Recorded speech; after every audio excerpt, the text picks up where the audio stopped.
Да, это действительно тот случай, что зря спрятал куртку зимнюю. Ну да, закон подлости. Спрячешь, наступит холода. Было ж так тепло. А что, не? Холодильник. Было жарко, теперь холодильник. Ну что, тебе мама уже позволяет твоя религия смотреть фильмы? Смотрим «Белое солнце пустыни». Сралась?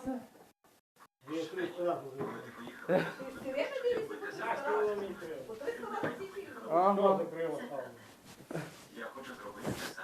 Ну предлагай який фильм смотреть. Да. Ти сижу, думаю. На войти по хліб. Не сиди. Мені все одно звідти літати в відрядження. Я теж не хочу, щоб ти літав. Я думал, смотреть будешь